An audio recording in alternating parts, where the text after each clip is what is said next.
दुनिया जहां आज 2023 में जी रही है, वहीं हम भारतवासी 2080 में प्रवेश करने जा रहे हैं। हम भारतीयों का पंचांग अंग्रेजों से 57 वर्ष आगे चल रहा है।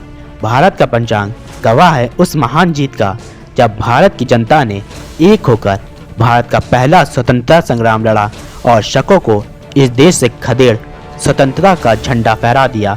पर आज भारत की उस महान विजय पर हजारों वर्षों का पर्दा पड़ गया है और हम उस विजय गाथा को भूलते जा रहे हैं, जिसकी स्मृति में एक महान सम्राट ने इस संवत की शुरुआत की, जिसे हम आज विक्रम संवत कहते हैं।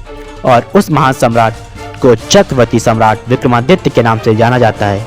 आइए लौटते हैं इतिहास के प्राचीन पन्नों में और जानते हैं कैसे शक भारत आए और कैसे भारत ने लड़ा अपना पहला स्वतंत्रता संग्राम।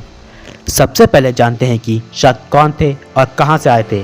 रामायण, महाभारत व पुराणों के अनुसार शकों का संबंध सूर्यवंशी राजा नरसिंह से रहा। नरसिंह राजा सगर के पुत्र थे। राजा सगर ने नरसिंह को उनके दुर्व्यवहार के कारण राज्य से निष्कासित कर दिया था, जिसके बाद राजा नरसिंह ने वर्णाश्रम व्यवस्था का त्याग करके मलेच्छ बन गए। मलेच्छ यानी जो धर्म का आचरण न करता हो। इन्हीं के वंशज आगे चलकर शक कहलाए। शक जाति के लोग मूल रूप से सीर नदी के पास रहते थे। 165 ईसा पूर्व चीन की यूची जाति ने इन पर आक्रमण करके इन्हें पलायन पर मजबूर कर दिया।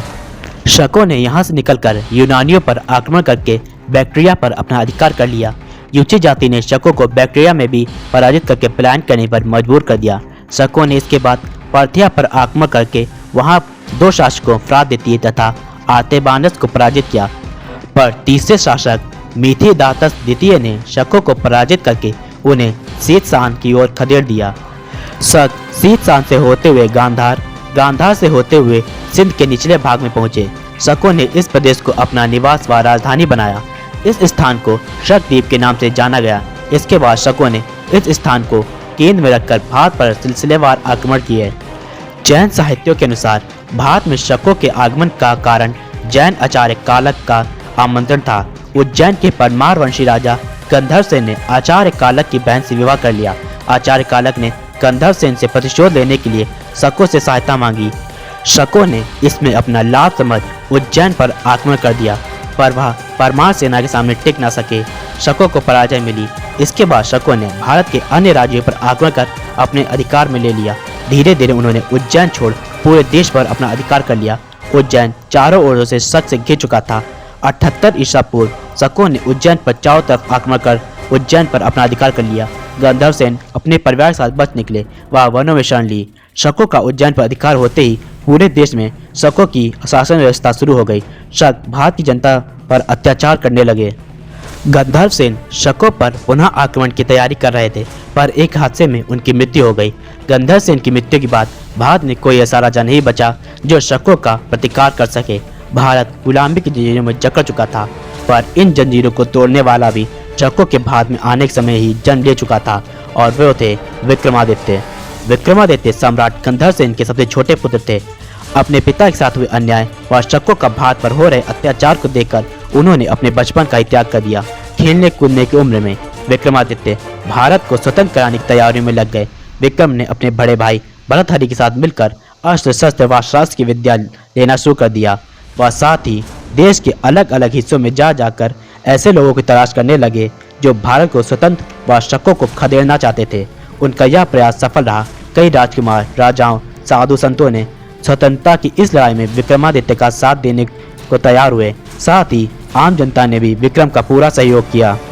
विक्रमादित्य ने एक सैन्य दल गठित कर लिया। अब समय आ गया भारतवर्ष को शकों से छुटकारा दिलाने का। विक्रमादित्य ने अपने मित्रों को संदेश भेजकर बुला लिया। सभा व मंत्रणा का दौर शुरू हो चुका था। निर्णय लिया गया कि सर्वप्रथम उज्जैन में जमे शकराज शोषाद व उसके भतीजे खारोश को युद्ध में पराजित करना होगा। परंतु एक अड़चन थी कि उज्जैन पर आक्रमण के समय सौराष्ट्र व शकराज भूमक व तक्षशिला का शकराज कुशुलक शोषक सहायता के लिए आएंगे। विक्रम ने कहा कि शकों के पास विशाल सेना है, संग्राम भीषण होगा। विक्रमादित्य के मित्रों ने आश्वासन दिया कि जब तक आप उज्जैन को जीत नहीं लेते, सौराष्ट्र व तक्षशिला की सेनाएं आपके पास फटकने भी न देंगे। 18 वर्ष के विक्रमादित्य को सेना का सेनापति व भरतहरि को भावी सम्राट घोषित कर दिया गया।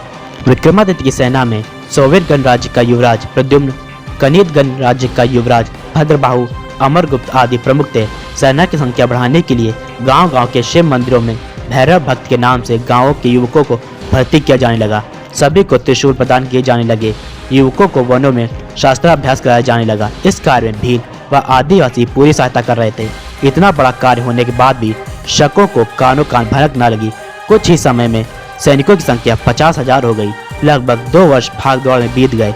इसी बीच विक्रम को एक नया साथी मिल गया जिसका नाम अपिलक था। अपिलक आंध्र के राजा शिवमुख का अनुज था। विक्रम ने अपिलक को अपना नया सेनापति नियुक्त कर दिया। अमरगुप्त को धन की व्यवस्था का भार सौंपा गया। भैरव सेना साधु संतों के साथ मंदिरों में ठहरा दी गई। महाकुंभ के बाद युद्ध का समय निर्धारित किया गया। भारतवर्ष अपने सुनहरे भविष्य की कल्पना करने लगा। जहां भारत का भविष्य अपने चक्रवर्ती सम्राट के स्वागत के लिए आतुर था, वहीं चारों शक राजा भारतीय जनता का शोषण कर रहे थे और विलासी जीवन में लिप्त थे। महाकुंभ के समापन से ही महायुद्ध का आरंभ हुआ।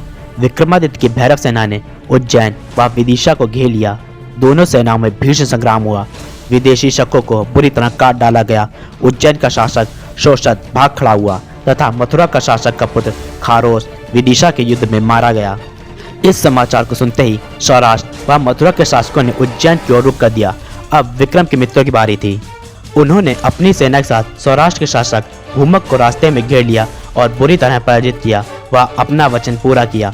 मथुरा के शक राजा राजबुल से विक्रम स्वयं टकरा गए और उसे युद्ध में पराजित कर बंदी बना लिया।